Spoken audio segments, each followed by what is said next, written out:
In 2003, T.I. released a song called 24s, where he declared himself King of the South.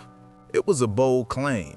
The South had Ludacris, Outkast, Lil Wayne, and dozens of other successful rappers, but one rapper took it personally. Lil Flip from Houston had just gone platinum. He had hit songs on the radio. He thought he deserved that title more than T.I.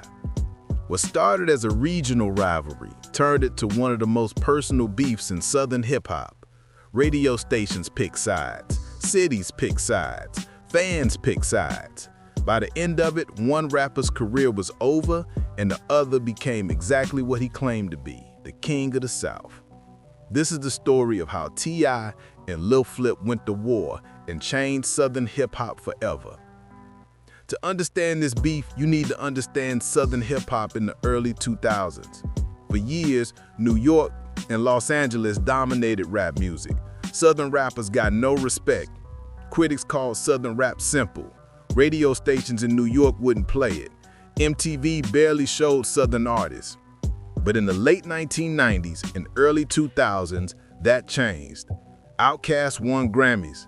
Master P sold millions of albums independently. Cash Money Records blew up. The South was taken over. T.I., whose real name is Clifford Harris, was from Atlanta. He started rapping in the late 1990s. His first album, I'm Serious, came out in 2001, but it didn't do well.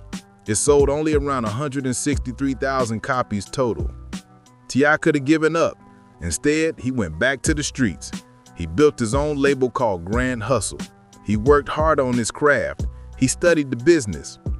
Lil Flip, whose real name is Wesley Wynn, was from Houston. He came up in the late 1990s as part of Houston's Screwed Up Clique. His breakthrough came in 2000 with an independent album called The Leprechaun that sold well in Texas. In 2002, Lil Flip signed to Columbia Records. His major label debut, Underground Legend, went platinum. He had a hit song called The Way We Ball. He was becoming one of the biggest rappers in the South. Both rappers were rising at the same time. Both wanted to be the face of Southern hip-hop. A collision was coming. In 2003, T.I. released his second album, Trap Muzik. The album had a song called 24s, where T.I. called himself the King of the South. This wasn't just a boast. T.I. was making a statement. He was claiming the entire region. He was saying he represented Southern hip-hop better than anyone else. The claim seemed premature. T.I.'s first album had flopped. He hadn't proven himself yet. But Trap Muzik was different. The album was better. The singles were stronger. It went platinum. Still, plenty of rappers in the South didn't agree with T.I.'s self-proclamation. Ludacris was bigger. Outkast had more critical acclaim. Lil Wayne was rising fast. But the person who took the most offense was Lil Flip. Lil Flip had just gone platinum.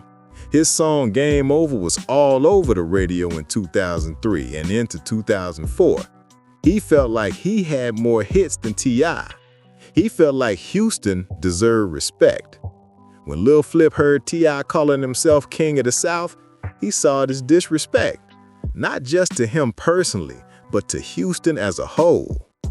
In interviews in late 2003, Lil Flip started questioning T.I.'s claim. He said T.I. hadn't earned that title. He said T.I.'s first album flopped. He said Houston had more influence on Southern hip-hop than Atlanta. T.I. heard about the interviews. He didn't back down. In his own interviews, he said he was the king whether people liked it or not. He said his music spoke for itself. The tension built through late 2003 and early 2004. The beef exploded in 2004 when Lil Flip released a diss track. Flip made a song where he directly challenged T.I.'s King of the South claim. He said T.I. was lying about his street credibility. He questioned whether T.I. was really from the streets or just a studio rapper. He also brought up personal issues. He mentioned T.I.'s criminal record and suggested T.I. was reckless and would end up back in jail. T.I. responded quickly.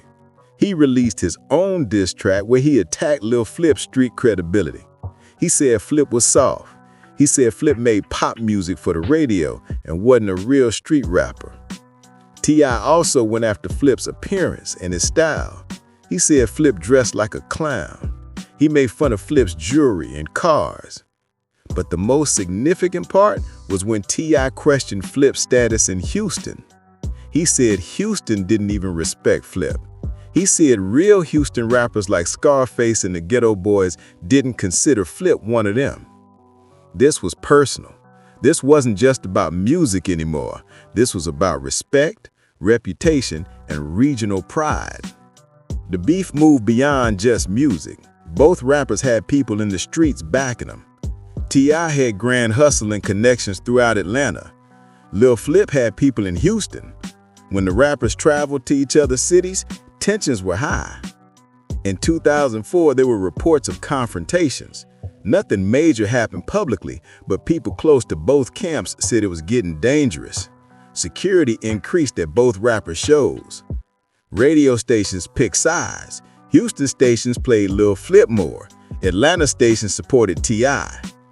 DJs would talk about the beef on air. Listeners would call in and argue about who was better.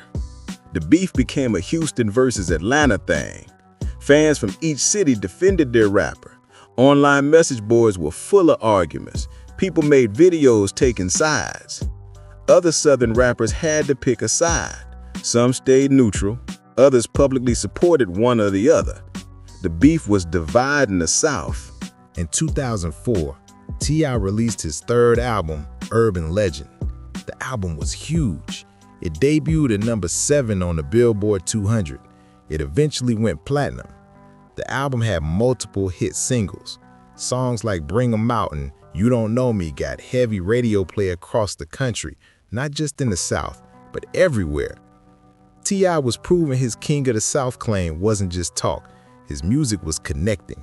He was getting bigger with each album. Meanwhile, Lil Flip released You Gotta Feel Me in 2004. The album went platinum, but it didn't have the same impact as his previous work. The singles didn't perform as well. Critics said he was repeating himself. More importantly, the perception was shifting. T.I. was seen as growing as an artist. Flip was seen as staying in the same lane. By late 2004, most people in hip-hop agreed that T.I. was winning the beef.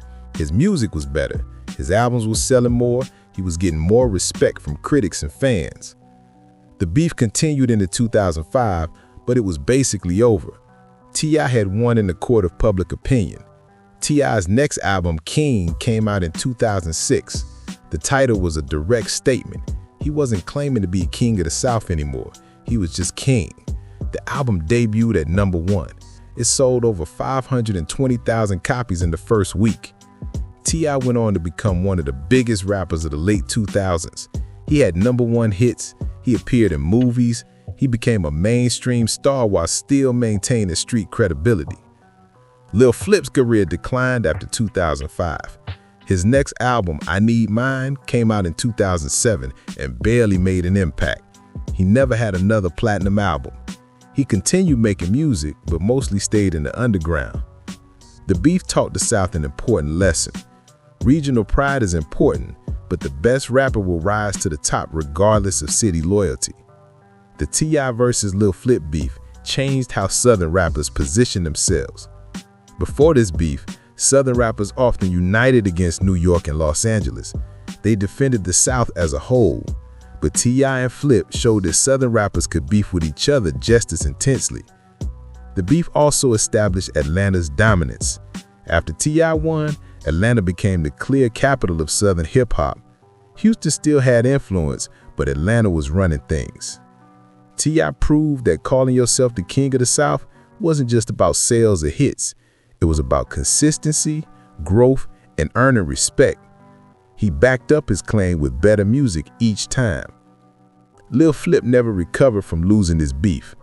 In interviews years later, he'd talk about the beef and say he felt like he won certain battles, but nobody remembers it that way. The general consensus is that T.I. won decisively. He became the King of the South, not just because he said it, but because he proved it.